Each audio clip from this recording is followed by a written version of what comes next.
बिस्मिल्लाहिर्रहमानिर्रहीम। अस्सलामुअलैकुम second year. Hope you all fine. Last topic में हम थ्योरी ऑफ रिलेटिविटी पढ़ रहे थे और कौन-सी के जो एप्लीकेशन है वो पढ़ रहे थे। वैसे जो इफेक्ट आ रहे थे वो हम स्टडी कर, वैसे कुछ इफेक्ट रह रहे थे, एप्लीकेशन रहती है। जैसे एक था लेंथ कंट्रैक्शन, एक मास डायलेशन था और एक टाइम डायलेशन। लेंथ कंट्रैक्शन, जब भी कोई ऑब्जेक्ट स्पीड ऑफ लाइट से मूव करेगा, देखो यूनिवर्स में कोई भी ऐसा ऑब्जेक्ट नहीं जो स्पीड ऑफ लाइट से, उसके करीब तरीन होगा, करीब उसकी स्पीड हो सकती, लेकिन बिल्कुल स्पीड नहीं हो सकती स्पीड ऑफ लाइट। तो कोई भी ऑब्जेक्ट जो स्पीड ऑफ लाइट तक अप्रोच करे, मतलब उतने स्पीड से वो मूव करे, तो उसकी लेंथ कंट्रैक्ट हो जाती, लेंथ में कमी आ जाती, डिक्रीज हो जाती। इसकी एग्जांपल आपको मैं डेली लाइफ से दूं। आप मोटरवे पे खड़े और दूर से कोई कार मूव, अगर उसकी स्पीड बहुत तेज हो तो आपको उसकी लेंथ बहुत स्मॉल दिखेगी। ऐसे ही जब भी कोई ऑब्जेक्ट स्पीड ऑफ लाइट तक अप्रोच करता है, स्पीड ऑफ लाइट से equal to speed of light, तो आपको लगेगा उसकी लेंथ क्या हो जाती है, डिक्रीज हो जाती है, उसकी लेंथ में कट। अब वही जो मैंने एग्जांपल दी गाड़ी की, आपको सामने मैंने फिगर ड्रा की। ये पहली फिगर में गाड़ी रेस्ट की फॉर्म में है। लेट इसकी लेंथ है 100 मीटर। कितनी लेंथ है? 100 मीटर। अब ये मूव कर, मूव जो स्पीड है अप्रोक्सीमेटली हम कह लेते हैं ऑफ लाइट। ये ऑब्जर्वर जब रेस्ट में था उसकी लेंथ इसको दे, इसकी लेंथ को मेजर कर रहा था, तो 100 मीटर। अब देखे, अब ये ऑब्जर्वर उसी पोजीशन से इसको ऑब्जर्व कर रहा है, लेकिन इसकी लेंथ क्या होगी, स्मॉल होगी। इस फिनोमेना को हम लेंथ कंट्रैक्शन। यहाँ पे मैंने बॉल की एग्जांपल दी। ये बॉल मूव कर रहा है, अब इसकी वेलोसिटी जैसे जैसे इंक्रीज हो रही है, इसकी लेंथ क्या हो रही है, स्मॉल हो रही है। इसी तरह अगर आप कोई बॉल को फेंको और उसकी स्पीड तेज हो, तो आप देखो हवा में आपको वो छोटा सा दिखे, उसकी लेंथ क्या हो जाती है, कंट्रैक्ट हो। When an object is moving, its length shrinks. It is the same in the same direction as its velocity. जिस डायरेक्शन में वो मूव कर रहा है उसी डायरेक्शन में लेंथ श्रिंक हो जाती है। This is called length contraction.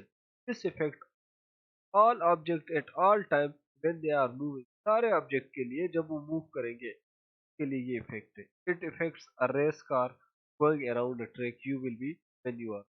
जब आप कोई रेस कार को देखोगे, आप इस इफेक्ट को ऑब्जर्व कर सकते हो। अब देखो, जो ओरिजिनल लेंथ होती है रेस्ट मास में होती है, उसको हम प्रॉपर लेंथ कहते हैं। Length of an object measured with its rest. वो जो गाड़ी जिसको हम मेजर कर रहे हैं, जिसकी हम लेंथ ऑब्जर्व कर रहे हैं, वो भी एक फ्रेम ऑफ रेफरेंस। अब वो रेस्ट फ्रेम में है, उसकी प्रॉपर लेंथ कितनी है, एल नॉट कह लेते हैं। ऑब्जर्वर जो डिफरेंट फ्रेम में हो, कोई भी दूसरे फ्रेम में, अब ये ऑब्जर्वर इसको ग्राउंड पे खड़ा है, तो इसका फ्रेम कौन सा होगा, अर्थ सरफेस। तो ये फ्रेम अलग है, ये फ्रेम अलग। कोई भी ऑब्जर्वर जब इसको डिफरेंट फ्रेम से ऑब्जर्व करेगा in relative motion, always measure the L will be shorter. जब वो इसकी लेंथ एल को मेजर करेगा, वो क्या होगी, डिक्रीज होगी। फिर L is equal to L naught, इसका फार्मूला है। जो इसकी लेंथ शॉर्टर जो लेंथ आ गई, L is equal naught 1 - v² divide by C square. L naught उसकी प्रॉपर लेंथ जो मैंने आपको बता दी, रेस्ट फ्रेम में जो मेजर करते हैं, और 1 - v² जिस वेलोसिटी से वो मूव कर रहा है, और c² स्पीड ऑफ लाइट है। ये था लेंथ कंट्रैक्शन। दूसरा है, number second is time dilation. Time में इंक्रीज आ, जब भी कोई बॉडी मूव करेगी स्पीड ऑफ लाइट से, देखो टाइम एब्सोल्यूट क्वांटिटी नहीं है, टाइम भी रिलेटिव क्वांटिटी। एब्सोल्यूट क्वांटिटी कैसे नहीं है? एक बंदा है, वो बस में बैठा हुआ है या ट्रेन में बैठा हुआ है, वो मेजर कर रहा है टाइम को, मेजर के मुताबिक जो जो भी इवेंट हो रहा है उसमें 2 सेकंड उस बस में या उस एरोप्लेन में कोई भी इवेंट हो रहा है, उसने मेजर किया, उसमें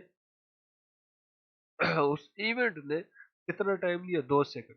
लेकिन दूसरे फ्रेम ऑफ रेफरेंस से अगर कोई ऑब्जर्वर उसको मेजर करेगा तो उसको लगेगा कि उस इवेंट ने 3 सेकंड या 4 सेकंड एक्स वाई जेड कितने भी लिए, लेकिन टाइम उसके लिए क्या हो गया, इंक्रीज हो गया। तो टाइम एब्सोल्यूट टर्म क्वांटिटी नहीं है बल्कि रिलेटिव। टाइम डायलेशन में क्या होता है, जैसे मैंने बता दिया, टाइम क्या हो जाता है, इंक्रीज हो जाता है। अब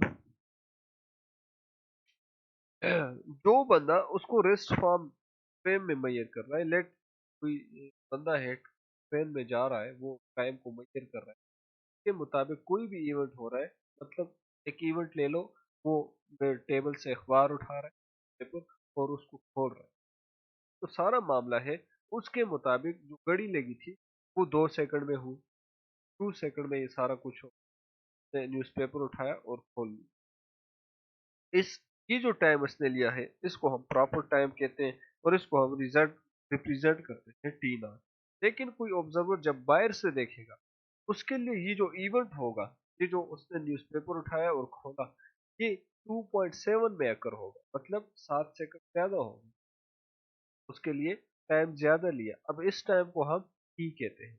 इसकी एग्जांपल, यही एग्जांपल दिए कि for example a traveller on a train with a speed of 0.8 second speed of light, मतलब कि speed of light 0.8 speed of light से मूव कर रहा है, और and he picks up and open a newspaper, newspaper उठाया और खोल लिया।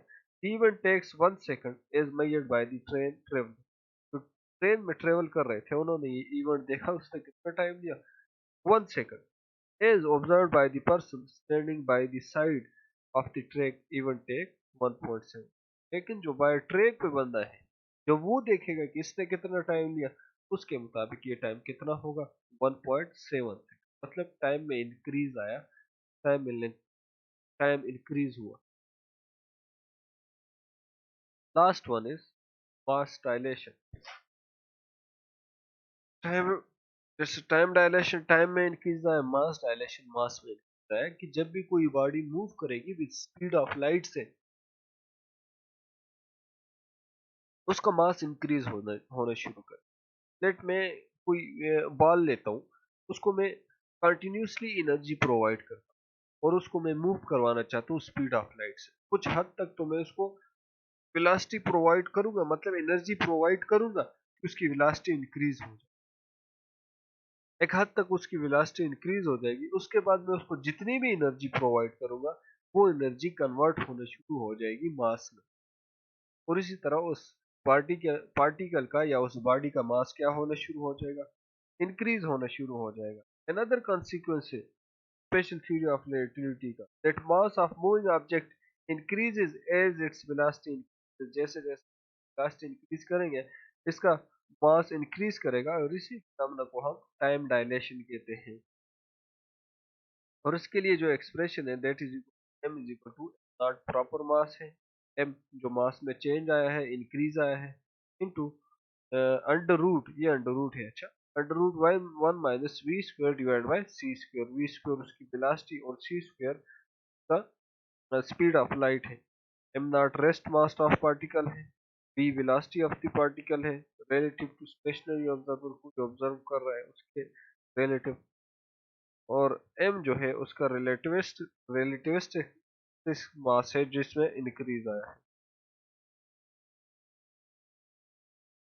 जितना ज्यादा हम उसको एनर्जी प्रोवाइड करेंगे, उतना ज्यादा वो मैसिव होना शुरू करेगा। The more massive it become, the more energy that can be used to give it the acceleration. जितना हम उसको एक्सेलरेट करवाने के लिए एनर्जी देंगे, वो किस में कन्वर्ट होना शुरू हो जाएगी, मास में कन्वर्ट होना शुरू हो जाएगी। This energy that is put into attempt acceleration, यही एनर्जी जो हम उसको एक्सेलरेशन के लिए प्रोवाइड कर रहे हैं। अब देखो इस एनर्जी के साथ क्या होता है, इंस्टेड उसको उसकी वेलोसिटी इंक्रीज करने में वो कन्वर्ट हो जाती है मास में। अब जो बॉडी के पास जो टोटल एनर्जी होगी, that will be kinetic energy plus energy embodied in the mass, वही एनर्जी जो काइनेटिक एनर्जी इसके पास है, जो एनर्जी मास में कन्वर्ट होगी। जैसे ये एग्जांपल है, मास जब वो 0% of the speed of light से मूव कर रहा था 10 kg था, अब वो 99% स्पीड ऑफ लाइट से मूव, तो उसका मास कितना हो गया? 100 kg हो गया। जब वो स्पीड ऑफ लाइट से मूव, लास्ट जब हम उसकी इंक्रीज करेंगे तो वो एनर्जी किस में कन्वर्ट होने, मास में, मास उसका इंक्रीज होना शुरू हो जाएगा। Mass increases due to very high speed. तो ये थे consequence of special theory of relativity. Theory of relativity आपका यहाँ पे खत्म हो जाता है। इंशाल्लाह नेक्स्ट लेक्चर में हम नेक्स्ट टॉपिक से स्टार्ट लेंगे। See you in next lecture. अल्लाह हाफिज।